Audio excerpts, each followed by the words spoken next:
What's up, everyone? I hope you guys are doing well. In this video, we have the honor and privilege of interviewing the one and only Tyler Ramsbey. Now, you guys are clicking on us because of him and not because of me. So, if you guys are not familiar with his story, I'm sure we will dive a little into that. But without further ado, Tyler, I just want to say thank you so much for hopping on here. I know I'm going to be echoing a lot of people's appreciation when I say this, but thank you for everything you do for the cybersecurity world and changing the traditions of how it normally is done. And so, giving back to us newbies. And so, I just I appreciate it so much. And so, yeah, thank you for so much for doing this interview. And I really do appreciate it. So, Yeah, hey, thank you, Zach. For those of you watching, I will be the person promoting you. So if you have not subscribed to Zach's YouTube channel, do it. Like this is the first video you're coming across. We were talking about this in some mentoring coaching sessions, and I was like, dude, start a YouTube channel, share what you're learning, and you've been doing that. So I've been following along. I think you're at is it episode 5 so far yeah, on your yep, OSCP journey? Is there an episode 6? Or we're at episode 5 so far? yep. Episode 5, I make it I episode. love I it, want to dude. sound cool. So But cool. yeah, yeah, it's been a lot of fun. I actually came across you probably less than a year, about 6 months ago. I don't know how I came across you. I think I was on the deep web of YouTube and you came up and then started watching your streams, and then I actually reached out to you on Facebook, if you remember that. I sent you a message and Oh you yeah, I do I remember was that. like Yeah. "Hey, you don't know who I am, yada yada." I did some recon on that. And then I found out you did streams and all that, and so I joined the Discord, and now here we are. So, Love but it. that's been really cool to just to see you from your career unfold in a lot of ways and just seeing, um, like, a lot of, like, opportunities coming to you. So it's been really cool to see from afar and just kind of seeing your journey.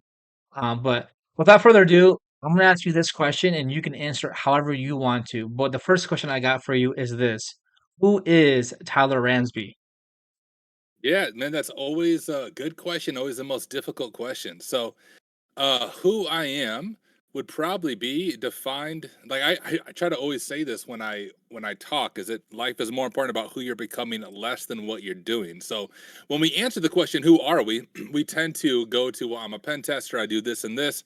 But honestly, that stuff isn't that important. So I'm a husband, I have a wife, I have 2 young kids, I'm a Christian. Faith is a big part of my life, and cybersecurity pen testing is what I do in this season of life, but very clear about it being a season. I've also said this a few times. Like, will I be a pen tester in 5 years from now, 10 years from now? I hope so. It's by far like the coolest, most exciting Yeah. job I've had, but I'm also not defined by what I do. So I spent about 10 years in, well, first I started at Sam's Club. That was my first first There job. you I was go. like 18. I got married super young, and we had to pay rent. So I was making like $10 an hour at Sam's Club. It started at Sam's Club. And then I worked in the church world for about 10 years up until the COVID-19 pandemic. And then to be honest, got sick of people and sick of all the crazy division. I was like, all right, y'all, I'm gonna work with computers. Peace. And I dropped into IT full time. I think my first IT job was in 2021. So I haven't even been in IT very long, but was IT support specialist level one.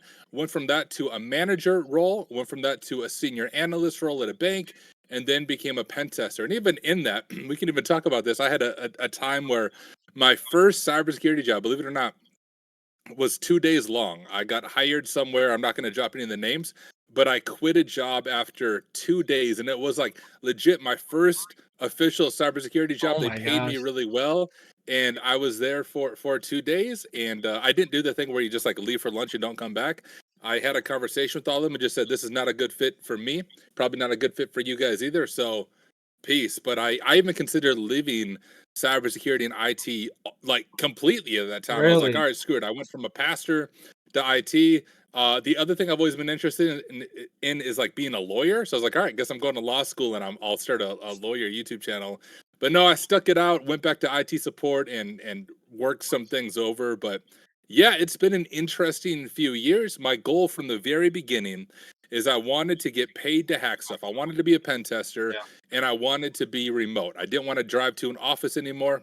I live in a rural community, population of like 1,000 people, more cows than people, and so like all my jobs are about 30 minutes away for a commute, which for most people not a big deal. But I got 2 young kids. I want to hang out with my kids. I don't want to be sitting in my car all the time. So that was my goal. I wanted to be remote. I wanted to be a pen tester, and here we are. Wow, that's a lot. Kinda sounds like me when I was younger, and I'm still young now, but I'm like, "Man, I'm gonna be a basketball player growing up," and that didn't end up happening. I'm like, "I'm gonna be a professional runner," and that didn't end up happening.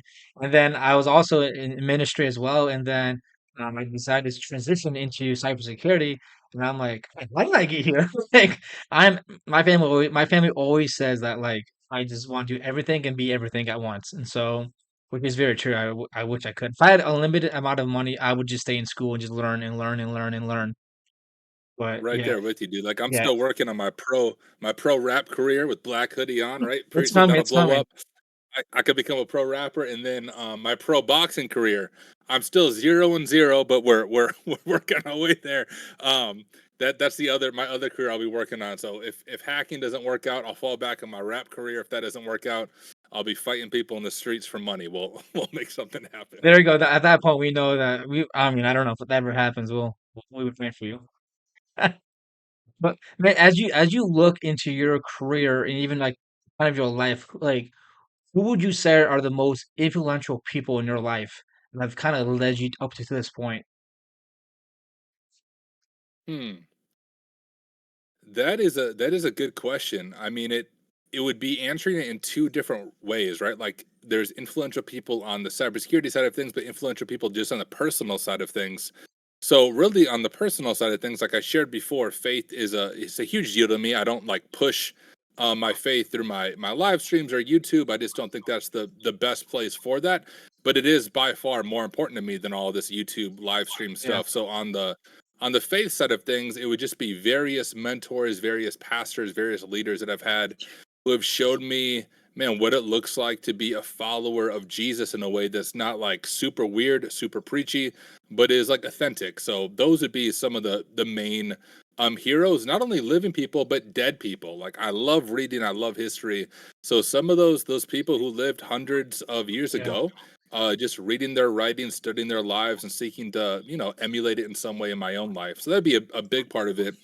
On the cybersecurity side of it, it's I honestly one of my biggest inspirations is John Hammond, and I always like to make fun of John Hammond, but he was the one person I think in infosec that is genuinely true, like from the beginning. So I met John when my YouTube channel had about 100 subscribers and watched his content. And I sent him an email. I was like, dude, I'm a nobody. You don't know me. But if you'd be willing to sit down with me on YouTube, I would love to interview you. And I was totally expecting him never to get back to me. And he got back to me. He seemed like truly honored to do it. And then just talked to him, super yeah, genuine. I ran him in person at DEF CON. And then I interviewed him again earlier this year, just to have another conversation about life and careers. And I think he sets a really good example of a person who is quote unquote big in the industry, but isn't arrogant, isn't prideful, yeah. is like among people and willing to talk to people. So he would be a big inspiration for me on the cybersecurity side of things. But even outside of that, just friends and mentors that I have. The Hack Smarter community was started by me and my friend Nate. So Nate would also be a person for me. He's my friend in real life. We work as pen testers at the same company. He actually got hired before me and recommended me. So I kind of owe my job as a pen tester to him. And Yeah. then just the overall Hack Smarter community, all of our mods, all of our leaders, just all the people I've been able to meet through that community would be some of those big names, influential people in my life. Yeah, I would even say like even like when I was learning and YouTubing people and stuff, John Hammond came up and I was like, "The guy with the red hair." Like, that's how I remember him.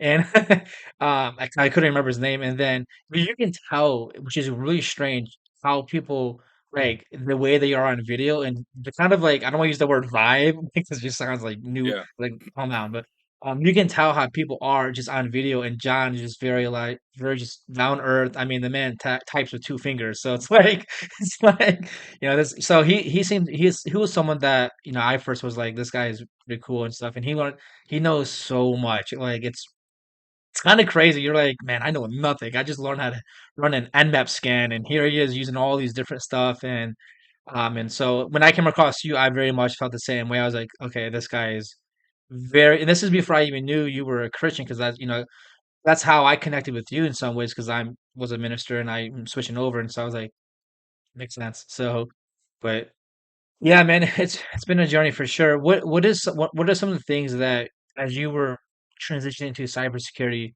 was the most difficult for you to learn? Because a lot of Mm. people in cybersecurity, like especially someone like myself who is really new to this and is you see everything that cybersecurity entails. You got, brute forcing, you got Nmap scans, you got using tools, web logins, SQL injections and command injections, and you have all of these millions of things that are very important for you to learn, but you need to slow down. And so, what are some of those like early things that you really struggle with? And you're like, man, like this is just, I don't know if I'm ever gonna get it.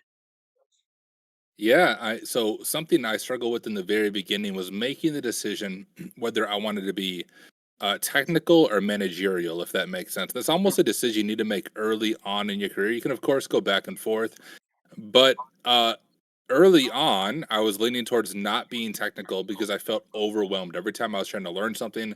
I remember, like, even studying for the OSCP, I would start studying and I would be consistent for a few weeks, and then I would just be like, dude, this stuff is way over my head. Like, Yeah. I'm just not like made for this. It's so hard to understand this material. I watch people like IPSec and I'm like, I'm never gonna be at that level. This stuff makes no Right. sense to me. And so then I thought, hey, maybe I'll be on the management side of things. And which I did. I actually did that. I was a manager that managed an IT support center, so a lot of IT stuff there, manage employees. And that's fun, but I miss the hands-on technical keyboard work. So then I dove back into the technical work, and I'm hoping to remain technical while still doing some mentoring and coaching, just for fun, both in my career, but then outside of my career in the wider community. But on the technical side of thing, what's probably been the most difficult for me is SQL injection, dude. I hate I SQL agree. injection. I hate trying to manually do it. Like on the OSCP, you're not allowed to use SQL map, right? So you need to Okay. know how to manually. Well, discovering that's relatively easy. Like usually it's just a single quote, and you'll get a 500 server error, and you know it's vulnerable to SQL injection. But when you're trying to do like union stuff and trying to like manually dump database names. As many times I've gone over PortSwigger, TryHackMe, Hack the Box, and watch YouTube videos. I can write SQL, like I could do SQL database type stuff. I'm familiar with that. But for some reason, SQL injection, especially like blind SQL injection or like time-based SQL injection, trying to do Mhm. that manually, has never clicked in my head. But I've gotten really good at using SQL Map, troubleshooting SQL Map, running it through Burp as a proxy, and seeing like, here's what it's doing, here is what how I need to fix it.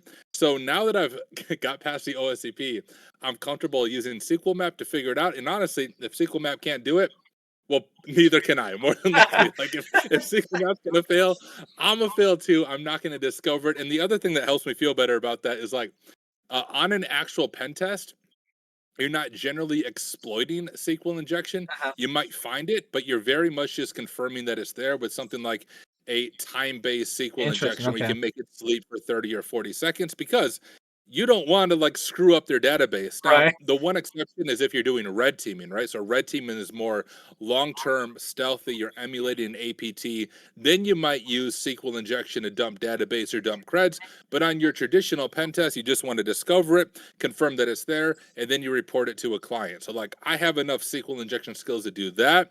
But Yeah. outside of that, even now, SQL injection is super confusing to me. I don't know why, but it just my brain No, doesn't yeah. work when I'm SQL. I'm right with you. I'm like, oh my gosh. Like I know what it is and I've seen examples and and- but for me it was like it's hard to like I don't know, it's just hard to wrap my brain around it. And I'm glad that I'm like learning it now versus back then because back then when I was first learning, I was like, I need to memorize all the syntax, no notes. I'm gonna know it all at the top of my head. Like if you use notes, you're not good enough. And I quickly realized everyone uses notes, and I'm like, "Oh, Everybody, dude. okay, all right, I feel better now. I don't have to memorize everything." But I was gonna do it. Like, I'm like, I have to memorize, and I think there's something to say about that. Like, the more you use a tool, the more it'll just come with it naturally. So, where you might be like, I think something like this, or you can figure it out. But if you're watching this and you're trying to memorize everything, just use the tool and you'll start memorizing it and stuff. So about cybersecurity, like even like hacking. I know you had mentioned early on you got in trouble with in high school about, hack this website. Is that what is it called? What's the name of it? Hack this site, Hack the site. Hack the hackthisite.org, I site. think. It was like the OG before the try hack me is the hack the box. It was Right. hackthisite.org. It's still up, but that was like the OG hacker playground. Yeah. Yeah. What about hacking that like drives you? Like for me, my earliest introduction to hacking, not even well, I guess was hacking was I used to play, RuneScape, and I used to Yeah. love the idea of botting. And I'm like, this is the coolest thing in the world. And actually, before that, there was a game I used to play called Stick Arena, and I don't know if you know this, but it was like a Dude, I used to stick. play Stick Arena. I know what Stick Arena is, yeah. That's what's up. So I used to, my brother somehow found the hacks. I downloaded. I'm like going through the walls, just shooting people, and I'm like, this is so fun.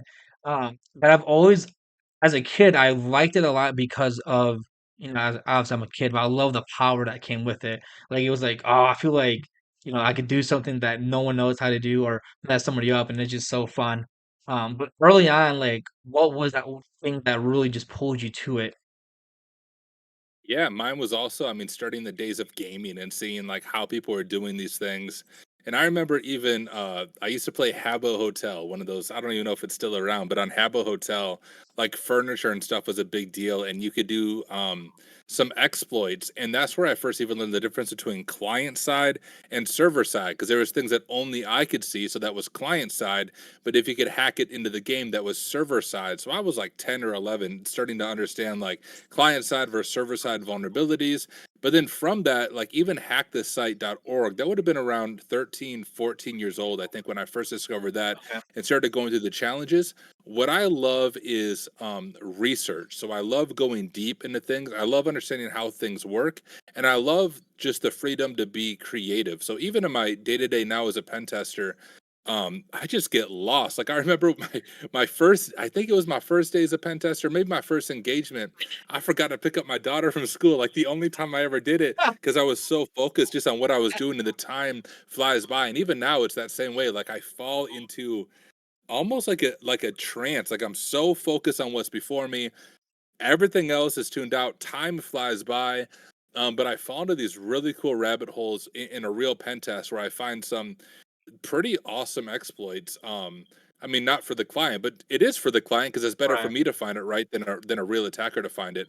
So what drew me to hacking once I started understanding it behind like the script kiddie stuff, like the true hacking would be the creativity it takes, the thinking outside of the box, and just the need for research and even the alone time. So I'm super introverted, which probably doesn't come off on stream, but like my only interaction with people is generally online. So outside Yeah. of like my family, I don't really talk or hang out with people. Right. Like my kids are my community. So I'm always Right. outside hanging out with them, but I don't talk to too much other people at The all. Tyler guy Super doesn't talk. introverted.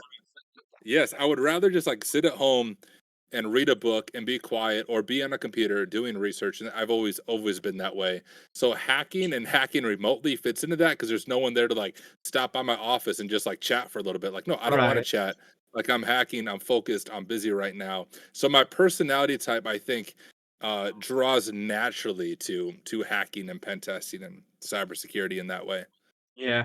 Just out of curiosity, what does your family and friends think? Even those like, in the church that you're involved in that you're like this hacker now and like because like you tell people like when I tell people I'm doing cybersecurity, they're like, oh well, what do you want to do?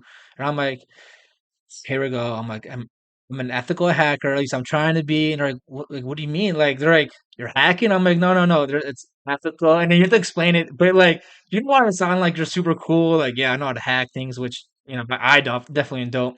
And so just curious, like, what does your family and friends think about it when, especially now, because you have a platform and you're growing and stuff like this dude, Tyler, whoever knew he's a hacker now. Yeah, I mean, it doesn't come as a surprise to any of them because of my high school stuff, right? So in high school, I did get my computer rights taken away. Me and Nate, who's also I mentioned him before, we're both pen testers at Rhino, but we both got our computer rights taken away. I don't. It wasn't even anything malicious. I think, gosh, I'd have to ask Nate to remember exactly what we did. We had three strikes against us, but like the closing thing is the computers had command prompt or something disabled, right? So we just used Notepad to turn it into like a script to open command prompt, like something silly Yeah. that we attempted to do, and the teacher saw it on the screen and thought we were like dumping all the school system. So we had to meet with like the superintendent and a police officer, and it was a very awkward time. But everyone has known I've been interested in cybersecurity. They're probably more interested that I went the ministry route. So I That's more I guess surprising. I should. Yeah, my first job, I guess, wasn't even in 2021. So when I graduated high school, I had an internship where I worked full time over the summer at a local business doing IT support and learning IT, and actually went to school initially for network security. I went to school for network security for, I think it was one semester, although I don't think I even made it through the one semester. It's an online program, and it was just confusing. And I also got married super young, so I was 19 years old when I got married and had Wow. no money. So I was like, yeah, I was like, I can't justify school because I don't have money in the first place. So that's when I switched over to work at Sam's Club of all places when I got my career started there. So honestly, people are probably more surprised when I went the ministry path instead of the hacking path. So returning to hacking was in some ways returning to kind of the core of who I was, the core of my Yeah. personality. Like I loved ministry and enjoy that part of the world, but there was ways I was forcing myself into a mold that I don't think was for me. So I think like introverts can be in ministry like that. That doesn't disqualify you in any way. Right. But dude, I was so drained. I was so dead constantly, just mentally, emotionally, physically exhausted because I was always with people, always dealing with really high emotional baggage, which some people are super gifted at doing that. Yeah. I'm not. I want to sit behind a computer and code or hack, and that Right. that doesn't Right. fit the church world very well. As far as what people think about it now, first, I really don't talk to that many people, so there's not a lot of people like, dude, what's Tyler doing? The people who know me think it's cool, like they know what I do. It's always a little bit mysterious, like you're a hacker. How exactly does that work? Yeah. The only time, well, recently someone was super confused by it. So some of the few people I do talk to is I box, so I train pretty regularly, spar, and I have a gym I go to, not like an exercise gym, but like a pretty hardcore boxing gym. Right. And we did a run, like a 5K recently, and I was talking to someone and they were asking me what I do. And I said, like, I'm a hacker. Like, that's what I do for a living. And I was trying to explain I'm an ethical hacker, but they took it completely the wrong way. They're like, you're messing with me. I was like, no, like, that's legit my job. But I didn't understand that they were understanding it from a different Right. perspective. So they were like, why are you telling me this right now? Like, that's what you do for a living? They were kind of fascinated 911. by it. And then I was like, oh, hold up. We're talking about two different things here.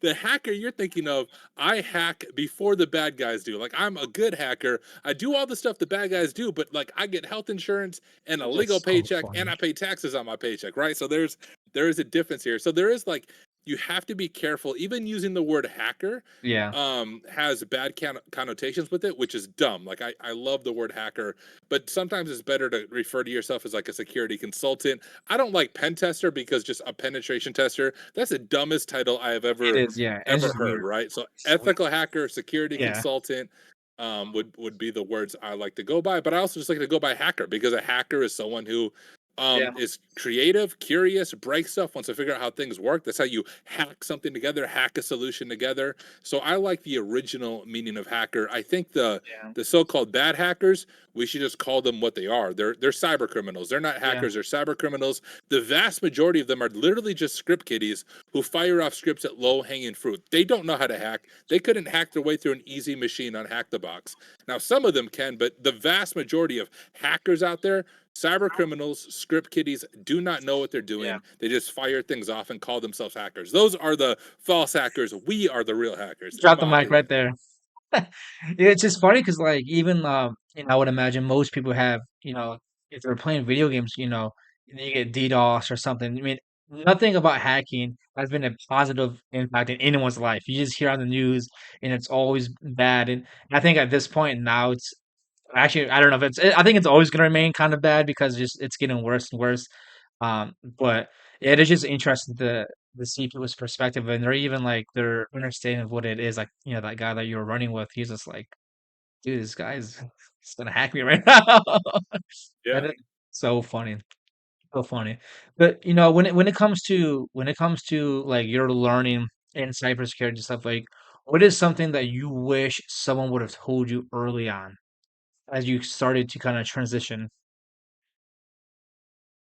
Yeah, that's a good question. Someone I wish someone told me early on, it would probably be you don't have to be an expert at everything, right? Which is a common thing to understand. Like even people new be like nod their heads and say I get it, but no, like for real, this field is so massive. Yeah, And if you try to be an expert at everything, it's not going to go well for you. So I would encourage people to take it maybe slower than I did.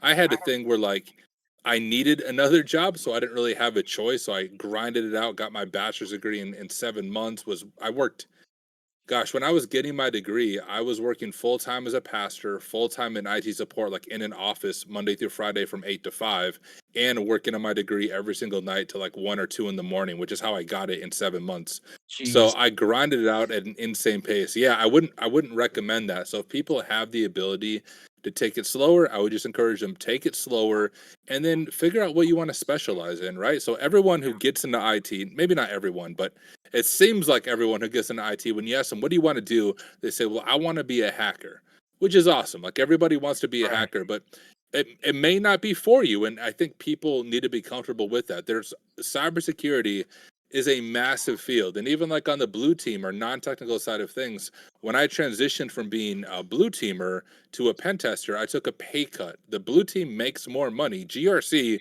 people in GRC probably make more money than I do as a pen tester just because you're working for a much larger organization, a more defined budget. And so hacking may not be for you. And if it's right. not, like that's okay. You don't need to be an expert at everything. Figure out what you're passionate about. And even if other people aren't passionate about that, that's okay. Like move in that direction and see what happens. Yeah, I think too, a lot of people, 'cause cybersecurity is such a everybody knows that it's here to stay. It's not gonna go anywhere, and the cat joins the video. Yeah. It's the hacking cat. So funny. Yeah, I mean, it's here to stay, and it's such a money grab for a lot of people, but, I mean, if you're good at it, you are gonna make good money at it, and I think a lot of people see the money aspect and they go, "Oh, I wanna do this," and so they might start investing money into different creators or these different things they come across, and they quickly realize the depth that it has and the amount of learning you have to do. I remember I was meeting with a guy who had been in the cybersecurity world for 20 years, and we sat down at a Starbucks, and he was just like, "Do you like to learn?" And I was like, "I love learning. I love learning." And we were just talking about my desire to learn because he's like, if you like to learn and you genuinely do like to learn, this is for you then. But at the same time, you can't do it just for money because there's so much that goes involved into it. And, it's easy to lose motivation. And I think it's for a lot of people appealing to the eye, but then once they dive into it, a lot of people drop off from it because it's like, bro, it's so much work. So what would you say to those who one, love the field, love learning and all these different stuff, but they're kind of losing the motivation to do it. They're getting discouraged. They do a hackabox machine and it's easy, and they are just struggling to even run a go buster command. What would you say to those people? Yeah. So before I even answered that question, let's talk about the money side of it a little bit. Like Yeah, on the money side of things, you can get paid well in cybersecurity, but even for that person struggling with motivation, if money is the primary goal or the primary win, I don't think that's a good place to be. I think even when it comes to money, people have this idea in their mind like once I make $50,000 a year, once I make $70,000 a year, once I make $100,000 a year, once I make $200,000 a year, then I know I've made it. But what I've noticed in my own personality and in other people is as soon as you hit that level, it's still not enough if you're not managing right, your money wisely. So like even the way I live, I make way more than I ever made as a pastor, but as a pastor, I made about $40,000 a year for a family of four, and that was like our only source of income. And I did random side jobs on the side. I make way more than that now, but my lifestyle is exactly the same. The only thing I've done is try to be more generous with what I have. But like I've even showed my setup on live stream. I work at like 2 6-foot white tables. That's True my that. I've desk. seen I it. have a broken keyboard right now. This is underneath my keyboard because my keyboard's broken. I have a fake brick wall behind me. Like, money only does so much, right? And Yeah. and I know it's odd when you say money can't buy happiness. You do need a certain level of money, I think, like once your bills are paid and you have some money that you can put in savings. But Right. after that, like, quit buying new cars. I also drive a 2002 Volvo that the odometer is broken. I don't even know how many miles are on it. At least 300,000. That thing's Oh always my god. broken, but I work from home, right? So like legit, I live the same way I lived when I made $40,000 a year. So that's one thing. If someone wants to get into the field, just because your salary goes up doesn't mean the way you live needs to go up. If anything, I would encourage you take that money and figure out how you can give it back to nonprofits, give it back to your community. Money isn't all that important Yeah. after a certain degree. But to the motivation side of it, to someone who is passionate about it, struggling with motivation, the best advice I can give that person is get involved with a community. I've already shared before, I'm super introverted, but even though I'm an introvert, we're not meant to do life alone. We're not meant to pursue our Right. career alone, our goals alone. Because when you isolate yourself, you get lonely, you get demotivated. So even the Hacks Murder community, that started when me and Nate, we both were like, hey, we want the OSCP. We've been talking about it for the past year, and we both had the same issue where we start working on it, we lose motivation, we stop studying. So I was like, yo, Nate, let's just do this, dude. Let's meet every single Monday night just over Facebook video and answer two questions. What did you accomplish this past week? What are your learning goals for this upcoming week? And then every time we meet, let's hold each other accountable. And that's what turned into the Hack Smarter community. And we still have those meetings every Monday night. We have now, 15 to 20 people who join those, and we still encourage those same two questions. What did you accomplish this past week? What are your learning goals for this upcoming week? When you are meeting with people on this journey, you, number one, recognize you're not alone in struggling with motivation and you can be honest about it. But number two, you also have to be honest when you didn't do anything the past week besides you binge watch Netflix, right? There's a little bit of shame and guilt that can be a good motivating factor when you know that you're gonna have to tell people when you meet with them in a week, like, yeah, I didn't really get anything done last week, which is Yeah. fine if you say that once, but like 4 weeks from now, either you're going to stop showing up to the meetings or you're going to get back on the ground and start studying. So if you're struggling with motivation, even if you're not struggling with motivation now, you're going to be. And I would encourage you get involved with the community before that happens. So you have a team of people to help hold you accountable. Yeah, that's so important because at least for me, like, I also joined the Discord and then, we had one-on-one coaching sessions and you like the YouTube videos and I had mentioned this to you last time we met. I was like, the YouTube videos alone help me stay accountable. I'm like, okay, a week has gone by, I haven't made anything. And I know that realistically probably no one's really watching it from beginning to end, which is fine. I'm not doing it for the views. I'm not doing it to create a platform. Really honestly, just documenting my journey to it and you can see it progress over time. And for me, that's enough to stick with it. Now, of course, there's days where I just, I'm like, yeah, I don't feel like doing anything. But I think that's normal. But I think at that point you find those who are in it for the wrong reasons and those who are in for the right reasons. Because it's like once you get, it's easy to be motivated the first 2 weeks, but after a month and a half into it, we'll see who's all out. I always kind of contribute to like losing weight. We were super excited the Yeah. first month of the new year, and then they just fizzle out because it takes a lot of work to get where they want to get. And I kind of see cybersecurity in that way too. People are gonna. That's not to discourage you, but that is just to maybe self-reflecting too for a lot of people because it is cool to say you're a Yeah. hacker. It is, but it's not for Yeah, everyone. dude, Mike Tyson, the famous philosopher. You probably know this quote. He said, "Everybody has a plan till they're punched in the face." Right? Yeah, That's the Mike Tyson quote. And I see that in boxing all the time. So in the boxing world, same thing happens. People come to the gym. Like even this last week, this dude came for the first time. We're doing some sparring. I'm like, "Dude, you ever box before?" He's like, "No, but I've been in some street fights." And I'm like, "I can tell because you suck. Like I would destroy you, and I've never been in a street fight. But if we got in the ring, bro, you'd be on the ground, right?" But it's the same with boxing. Everybody shows up pumped about boxing, so you get into the fundamentals of it. In boxing, it's very boring. It's practicing the same punches, the same movement over and yeah, over and over again because it has to be muscle memory. Because if it's not muscle memory, when you get punched in the face, you're going to forget what you're doing. It's the same in cybersecurity, right? yeah, You are going to get punched in the face. You're going to get demotivated, even like a YouTube channel, right? So awesome that you're doing YouTube. I recommend others start a YouTube channel, document yeah, your learning, But if you're not if, but when your YouTube channel begins to get some traction and begins to grow, same thing's gonna happen. People on the internet are freaking weird, right? And they're gonna try to punch you in the face, and you have to just be able to go with it, roll with the punches, take the hate when it comes, and roll with it. But that's more than just YouTube. That's Yeah. careers. That's everything. And that motivation. If you do not have a better place for that, yeah, you're not gonna last in the field. Not gonna last in the career. Yeah, they even speak on that too. So I do jujitsu, and I have been doing it for about a year and a half. And they said that 10% of people who try to do jujitsu get onto the next belt. And from so it goes white, blue, oh gosh, white, blue, purple, brown, and black.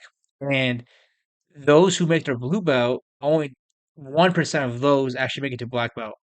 And so there's like a crazy drop, and I'm unfortunately Mm, probably gonna be a part of that stat because I'm not currently doing it now. But all to say is that you gotta stick with it. You gotta be consistent. They always say you show up twice a week and you'll see you progress. If you set that schedule for yourself, hey, like I don't know if I could do every day. Seems a lot. Maybe twice a week, I'm just gonna do something slowly, chip at it. You don't need to, learn all of it at once. Just slowly do it. It's not going nowhere. No one's, I don't know your situation, but cybersecurity ain't going nowhere. So, yeah. but you've done a lot of one-on-one coaching and you've talking to a lot of people. What do you think is one question a lot of people aren't asking that they Mm. should be asking, or at least perspective-wise too? One question people aren't asking that they should be asking. I would say that question would be how can you stand apart from other people who've done everything that you've done? Right? We all have the hacker roadmap. I even released a video about the hacker roadmap. Reality is there are hundreds, thousands of people doing that same exact roadmap Yeah, as you, like as people are going in this. They also have the OSCP. They may also have a GitHub. They're active in the community, they're active on Discord.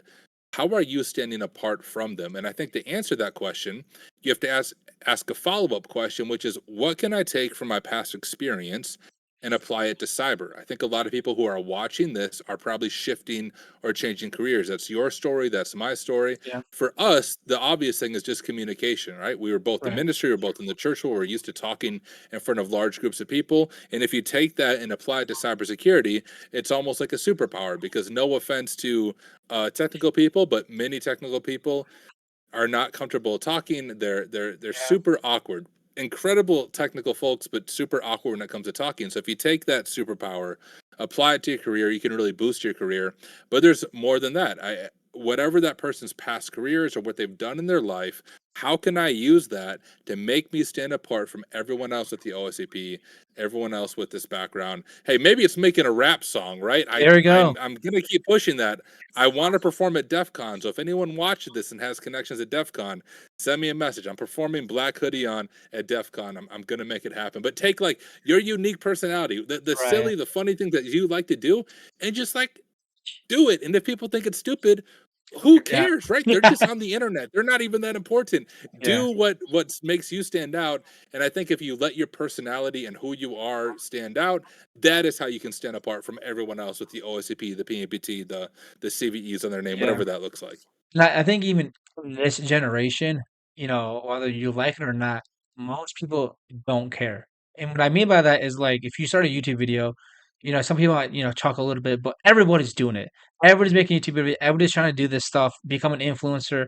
So like the chance of somebody like actually watching your stuff is so far in between. And like, especially for me, starting new, like no one's gonna go and like watch my video. Like I'm not expecting anybody to be like, "Hey, are you Zach?" Like, and so people You'd be really just surprised, dude. You'd be surprised. I mean, I started mine the same way.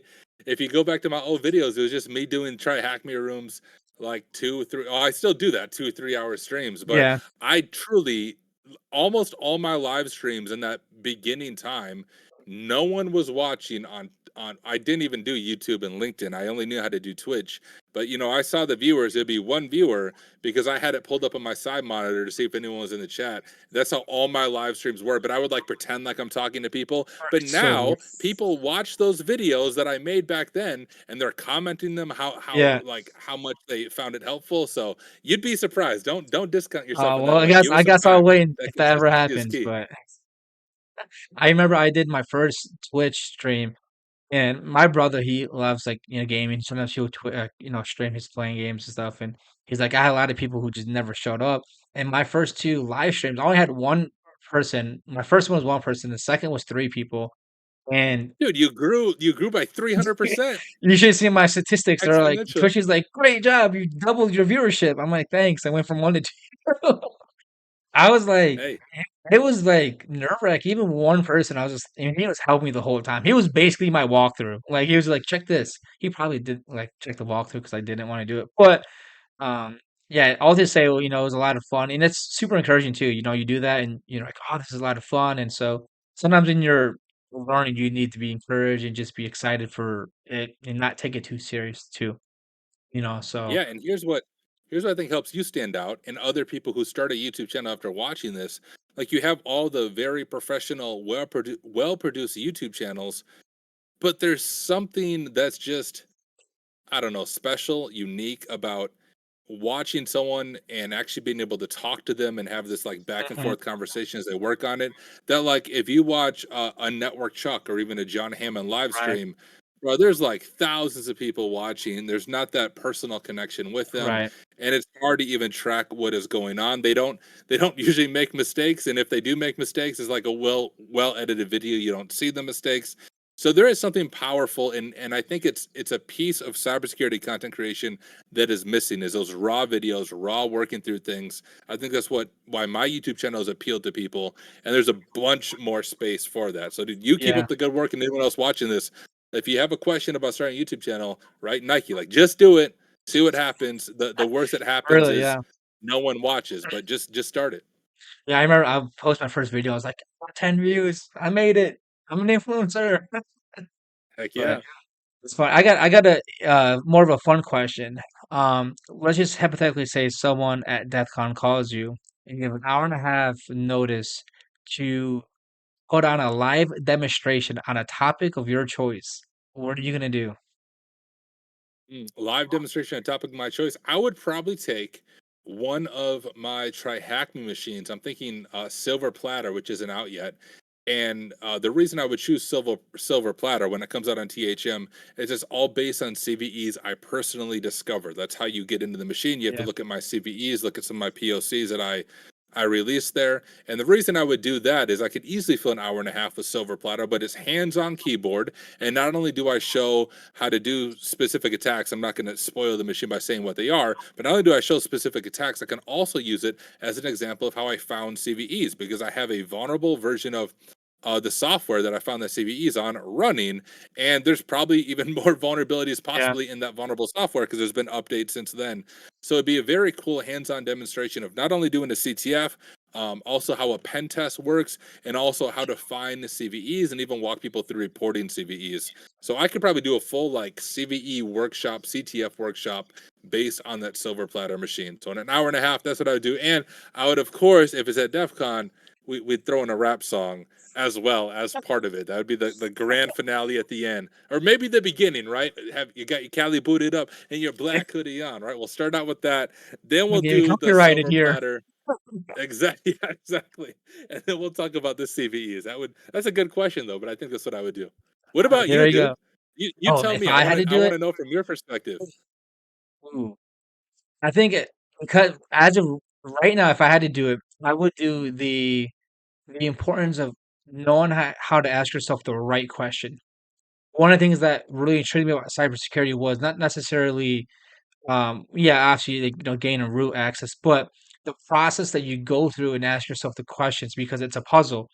And you can ask a good question or you can ask the right question. And that is something because I like philosophy and all that stuff too. And so for me, it's like philosophy of hacking, like how do you ask yourself the Mm, right question? How do you move forward? And so I would probably dive into the philosophy of hacking if that's even a thing, and talk about, you know, how to ask yourself the right question. That's at the end of the day, that is what you're doing, whether you know it or not. You write a script, something comes up, you read it, and the next question you're asking yourself, like, oh, okay, I've seen this a little bit before, so your ability to ask yourself questions is what's gonna make you a good, hacker. Because you're gonna see dude, and then you gotta respond. It's love it. like a game of chess, you know? That's so good, and, like, a lot of people have I got asked this on, I think it was a Simply Cyber stream. I said hi in Jerry's I live saw stream that. last Friday, and then he's like, "You wanna be on the panel?" I was like, "Yeah, YOLO, let's do it." It was like 300 people watching, it was crazy, but one of the questions was, like, whether or not I follow a playbook when I'm doing hacking, and you do kind of, right? Like, you have general things you check, but that Right. I didn't put words with that. I think that's spot on asking yourself the right question because you have to be able to think outside the box and think creativity because you're not being paid to use a product as it's supposed to be used. You have to go outside of the documentation, outside of what is supposed to be there. And the way you do that is you ask yourself those questions. That's good. The Yeah, philosophy of hacking, dude. I love it. we'll talk more about that. Because I was thinking when I was first going in, I was like, okay, learning the tools and the syntax is the easy part. The hard part is knowing how to move from one point to other point. Like, you watch streamers in YouTube videos and they just flawlessly move forward through the machine. And what they're not talking about is, hey, this is what I'm asking myself when I see this. I think you had mentioned, I was watching one of your streams and you're like, oh, if you see FTP open, that's a low hanging fruit. Just check that right away. It's super easy. But then you're like, if you see SSH port 22, most likely not going to be the avenue you're going to go to. But you learn that and you begin to ask yourself that question. So you see, oh, it's recognizing patterns. And so for me, I was like, don't worry so much the technical aspect of things, like learning how to use the tools and sit next, because that will come. Learn how to ask yourself the right question and move, forward through a machine. And so that was kind of my big early stage. I was like, okay, this is something I want to be good at because it's just, I mean, that's just life in general. Knowing how to ask yourself the right Yeah. questions, so it obviously applies to here as well and stuff. But no, I know I'm So sure good, man. people probably want to ask you the question, or at least want me to ask you, how do you become a pen tester? And I don't necessarily want to ask you that question because you've, made videos, you've talked a lot about it. And so one of the things I want to just the brain about is this process of becoming an ethical hacker. Like, what are some dangers or some things that you should stay away? It might be like in terms of like, ego or personality. You hear a lot of people say, give back to the community. Like, what are some just things that you should be aware of, and just, I guess, the dark side of this career too, because Yeah. the goodness of this career is only shown on public. Like, no one talks about the bad side of stuff. And so just kind of talking to someone who's transitioning, not necessarily how to become a pen tester, but just, hey, if you're gonna go in this career, here are some things just to watch out. This is the reality of the career, and kind of, so Yeah. So first thing I would tell them is not all content creators or YouTubers are created equal. There's far too many channels, people on Twitter, Instagram, you name it, who create content who either have never been a pen tester in the day of their life and they're telling people here's how you can become a hacker because if you put the cool anonymous mask in your videos you'll get more views. So be careful who you're listening to when you're getting advice about entering into the field. And onto that, if those content creators are telling you, hey, pay this much money to sign up for my boot camp and I guarantee you have a job, they're idiots. Don't listen to them. And hey, if you're watching this and you're one of those and that offends you, I don't freaking care. You are a fraud. And I've called that out over and over. Like I made a whole verse about it in my rap song about it. I've called them out on LinkedIn. I've even yeah, called them out by name at there you least go. once when I got so frustrated. So be careful about that. The hacker ethos in the beginning is knowledge is free and knowledge is power. And what I loved about hackthisite.org, and it's still on their website now, if you go to the frequently asked questions, they have something along the lines of that exact statement. We believe hacking is not a privileged skill. It should be available for everyone, which is why their site is free. And I follow that same philosophy. That's why everything I do is free. I do coaching for free. I do YouTube for free. Interviews are free. I don't charge money for anything that I do because I believe the same thing. Hacking should not be a privileged skill. Knowledge should be free, and knowledge is power. So that's the first piece of advice. Be careful who you're listening to, and don't fall into those influencer scams that are trying to make money off of you. If they are good enough at what they do as a pen tester, they don't need your money. And if they need your money, they're not good enough at what they do as a pen tester, right? It's a very clear thing. And if they are good and they still need your money, well, they're just greedy. So don't give them your money Yeah, anyways. The yeah, which second, yeah, yeah, go ahead. no, I was gonna say I was just gonna agree with that. It's just um it's just important to recognize who you're listening from, and if the person's offering some stuff for free, and it's probably, worth it, and so I personally you know, have, got into that, like, get, rich fast type of schemes, I'm like, there was a guy, I don't think he promotes it, but his name is, Z Security. I don't care about name dropping. I think it's Z Security, and he has like a course on Udemy, which is cool, but it doesn't. It's just for like a script kiddie. You learn how to knock someone off the internet, for me, I bought his course, and I'm like, this is so cool, but then I just wasted my money on it because I didn't really learn anything from it. But yeah, Yeah, it's interesting. The second maybe word of caution is be careful of becoming toxic. It seems mm, that every hacker community I'm a part of, not I shouldn't say every, almost every. So there's a few exceptions to this, but like on Discord and stuff, you join a community known for hacking. You ask a noob question because you are a noob. I'm still a noob. We're all yeah, noobs at the end of the day, but you ask a question and you have all these call them neckbeards, right? You're your classic Reddit person who hasn't touched grass in the past year jump on there, tell you how stupid you are and how this is obvious knowledge that you should know. I don't know what it is with hacker communities, but they're full of those kinds of people who feel like the world relies on them to tell you how yeah, stupid you are and to tell you to try harder. That's Offset's whole thing, try harder. But that rubs off on you. So, yeah, like, if you're not careful, you may start in this career like being offended by those people, but slowly as you hang around them, you become like the people you hang around with. So, yeah, if you hang around in those communities, you very quickly become that toxic person. So, that would be the second thing. Be careful about being a toxic gatekeeper, classic Reddit response, especially with new people in the field. Remove the gatekeeping and learn how to just be like a nice person, which I know is a crazy skill on the internet when everyone hides behind fake names on Discord. Like my right, name on Discord is Tyler Ramsbey. It's my same name in real life. I'm not hiding behind anything. But when right, you're using a handle and all that, you can hide behind that and people feel the privilege to be keyboard warriors and rip people down. So yeah, that'd be the second word of caution. Be aware of just those toxic communities and figure out how you can be the opposite of that and help people of all backgrounds get into the field or at least answer questions without being a jerk. Um, those are the two things that come to mind right away. yeah. That's good. And what would you say to the person who is, let's say they got some certifications, um, and they're trying to apply for jobs and maybe they get like a few interviews here and there. What are some things that you would say to them, even especially like with those interviews, like how do you stand out?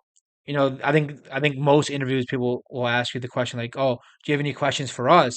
Like, how do you optimize those moments to stand out from other people? Because most likely you're probably not going to be the most qualified, and if you're in it, I mean that's good. You obviously have moved steps, but like how do you stand out in interviews, especially if you're, doing like a pen testing interview or even a basic IT? Like, what would you look for if you were hiring someone? Yeah, number one, and this is probably a cliche thing, but I think it's worth saying, is being willing to say, I don't know.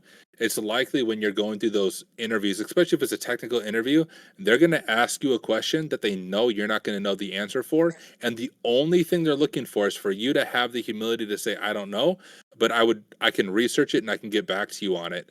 As a pen tester, for example, one of the worst things you can do when you're speaking to a client is be confidently wrong about something. So, as a Mm, pen tester, what we do is we, of course, hack stuff, but then all of that culminates in a very long, detailed report for the client. And then we have a debrief with the client where we sit down with the client and we go through the report, like we share our screen and we walk through every vulnerability.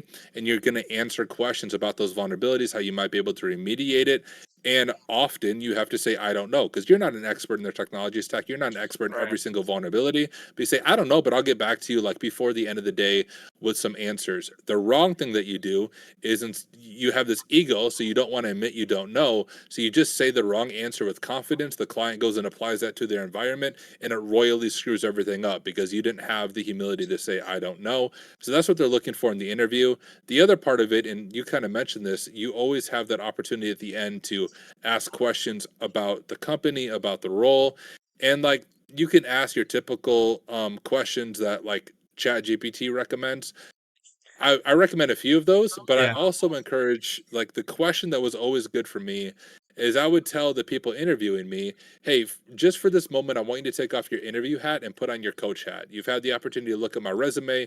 We've gone through this full interview together. Like, do you see any red flags in my background? Do you have any like very constructive criticism for me on the way I did this interview or on the way my interview looks?" The reason that question is OP is one, it just gets them to take off the interview hat and give you some Yeah. constructive feedback. But two, it also just gives you a really good indication of whether or not you're going to get the job. Because if they're honest with you, they'll say Yeah. like you did an awesome job. I don't see any red flags in your background, and you'll likely get that call. Like the you might have the same experience. For me, I've even told my wife this from the beginning. If I can get to an interview, I'll get a job offer, and that's been true almost every single job that I've had an interview at. If I get to the interview, I get a job offer. There's a few exceptions. One, they didn't give me the job, but they called me like 3 months later that they had an opening. They enjoyed our interview and they offered me a role then. And then there was a pen testing job where I made it through the first couple of interviews, and the technical challenge was like doing a code analysis of a Java app. And I know a little more Java now, but knew nothing about Java. I attempted it and just straight up told them, there's no way I can do this, y'all. Like, I'm not Yeah. gonna waste your time. I don't know what the frick I'm doing. But yeah, if you master those interview skills, conversational skills, and ask good questions at the end there, and say I don't know, show some humility, it goes a long way, and it'll help you stand out compared to a bunch of other candidates who do not do those things. Yeah. I think I saw on Instagram it was like some interview stuff, and he said one of the questions that you want to ask when that question is being asked to you is like, you say something like, "Hey, if you were to hire me right now, how would you best utilize me, and how would you best grow me in my career?" And he was talking about how Yeah, you, I mean, it's all wordage and it's all painting a picture in their mind, and it's you for a second you convince them that they've already hired you and they already imagine you in that role when you ask that question. And I was like, "Oh man, that's a really good question." Like, I think that's, I mean, it's important to, you want to be in a job where you can grow, where they offer the opportunity for you to do so, because it's like, if you're a SOC 1 and there's no opportunity for you to become a SOC 2 or SOC 3, it's like, then I don't want to, like, yeah, I'll stay here for my first job, but I want to move forward because I want to be able to move up, in the peer level or whatever the case is. But yeah, I saw that and I was like, that's a really good question because I would imagine most are not answering the question. They're probably asking, what does a day to day look like, you know, whatever the case is. So, yeah, yeah, that's good. And even on that, you kind of mentioned this, but be willing to job hop, right? Which is like a taboo thing for most fields, most careers, but in IT, especially in the beginning, I think it's okay. So even my own background, my first job, IT support level one, I was there for, I might have some of these dates wrong, but roughly 5 months. And then another company called me. It was actually a school. It was a school that I used to work like admissions girls at high school. and student success. No, it was a college, but they had an opening and they knew who I was based on when I worked there in a non IT field, Yeah, and they knew I was switching over to IT. So they called me like, "Yo, Tyler, you want to be the IT support manager?" And it was like $15,000 more in pay. So I was like, "Yeah, like let's do it." So then I went and was an IT support manager there for 6 months, and then I quit for 2 days for my job that failed for 2 days. And then I called them back and begging my job back because I quit my other job. So 6 months there, two jobs at the job I quit after 2 days, then went back to that company for another 6 months, and then I left them again. So there was no way I could go back and cry for my job back. I left them to be a senior analyst at a large bank. That was my first remote job for 7 months.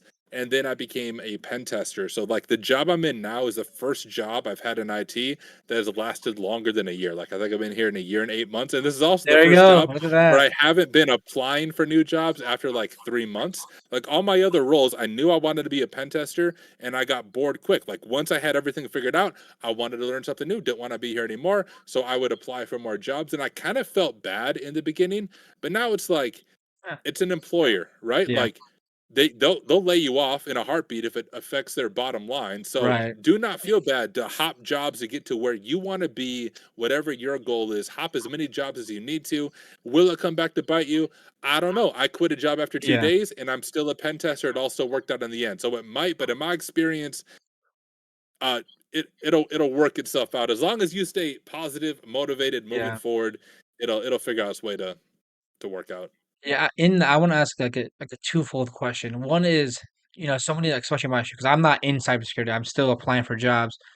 How do you not come off desperate? And what I mean by that is, I think a lot of people, and I think luckily I have this understanding is, you can connect with people on LinkedIn and all these different platforms, but you don't want to come off desperate, even though if you are like, you don't want to just to connect with someone and say, "Hey, can you give me a job?" And so, what's the fine line of building relationships, but also at the same time letting know, "Hey, like, I'm still looking for a job and stuff." Like, how would you like? What would you say to that person who's feeling this issue? Like, I need to connect people. I just want to ask for jobs because it's people can see that, especially people who've been in the career for a long time. You're like, you're just connecting with me because you're just gonna ask me the question. Go ahead and ask me so I can tell you no. Like I don't have a job opportunity for you. So what would you say to that person?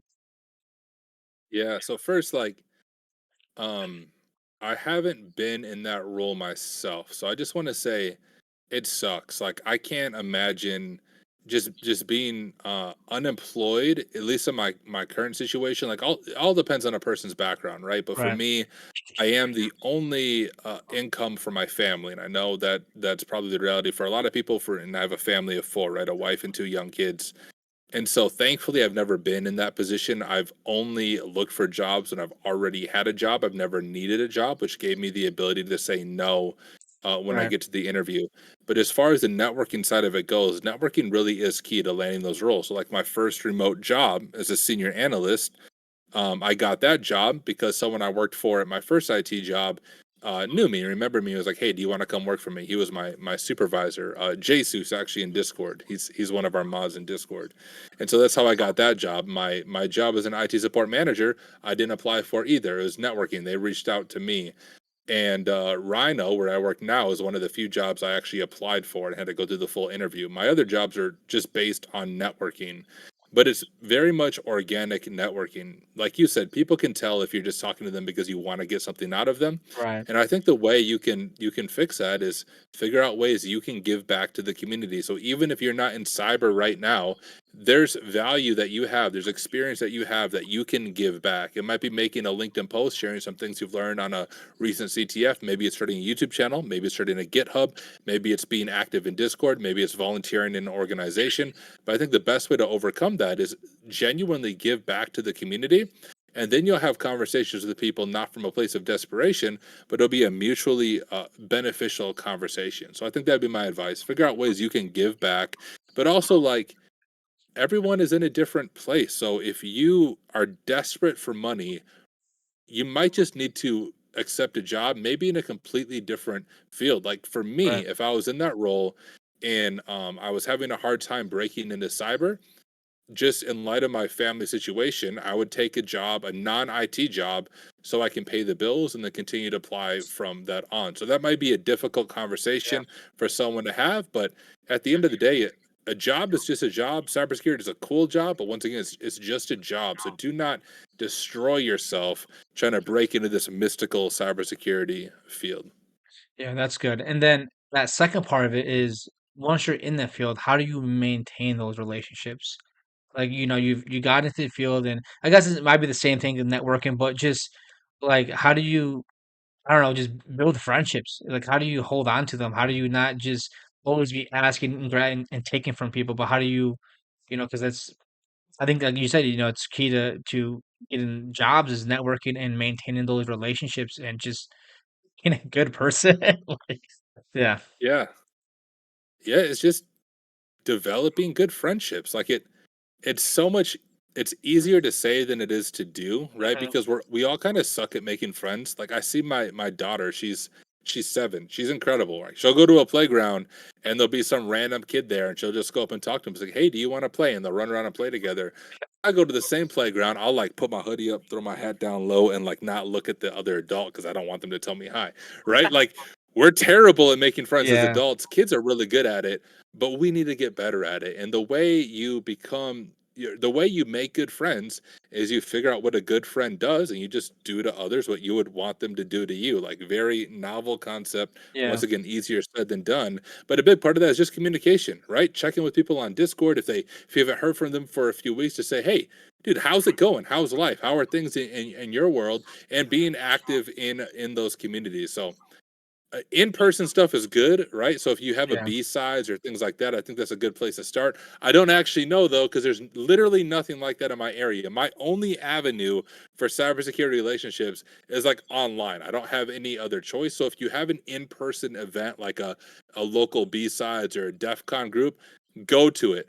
I can only imagine, but I'd have to imagine that's so much better than Discord. Sitting down with people in person and just building those friendships, doing stuff together. But if you don't have that like me, Discord is an incredible spot, but only if you're active. So if you're part of 100 Discords, well, that doesn't matter. Choose like one or two Discords where you're actually active, where you show up in like the voice channel, you just hang out in the voice channel, you get Yeah. to know people. I know in the Hacks Murder Discord, we've had, geez, at least a handful of times now where there's been a remote job opening in cybersecurity and they don't even open it up to the wider community. They drop a link in our Discord and just say, hey, I'm hiring on my team. If anyone's interested, send me a DM. Like, and then you Yeah. bypass the entire HR process, and you'll get that job if you're active in Discord and you actually know those people and you have a good Yeah. reputation. Yeah. It's the little things that go for that go far. But well, anyways, Tyler, man, I appreciate you coming out, man. It was a lot of fun. If you guys were looking for the question, how do I become a pen tester? What is that role? Certifications. Tyler has talked about that on his YouTube channel. Go find it. It's not too hard. YouTube it. So I didn't want to ask him the same question he's been asked a million times. But without further ado, Tyler, thank you so much. And if you have anything last minute thing to say, here's your chance. All right, last thing to say, hey y'all, for those of you watching, if you haven't already, subscribe to Zach. Seriously, he has incredible content. I've watched through, man, I think all 5 episodes of the Studying for the OSCP. It's high quality stuff. You're humble. You work your way through it live. So yeah, if you guys haven't subscribed to Zach, make sure you subscribe to him. And then I guess final word of wisdom is be nice. Right? Let's change the toxic There we gatekeeping, go. neckbeard, Reddit culture of cybersecurity and be genuinely nice and humble, help people get into the field and give back to the community. Thank you all for watching and Yes. thank you, Thank Zach, for you. having me on here. Yes, of course. Tyler versus Mike Tyson 2025. Look out for it, guys. It's coming. Let's do it. Jake Paul, maybe. Jake Yeah. Paul and then Mike Tyson. We'll see how it goes. John Hammond. No, John Hammond will do a celebrity boxing match. I think John Hammond's like 5'2", and I'm 6'2", so I think I can beat John Hammond. We'll go John Hammond, um, Jake Paul, and then Mike Tyson. Once Mike There you Tyson is like go. 65, 70 years old, I might be confident enough to fight him right when he's in his wheelchair, and I'll come fight him. All happened in that DEF CON. So, All the Def Con. well, again, appreciate it. I hope you guys found this video informative and helpful for you guys. But I'm sure Tyler and I will do something like this again in the future. But yeah, I hope you guys have a good one.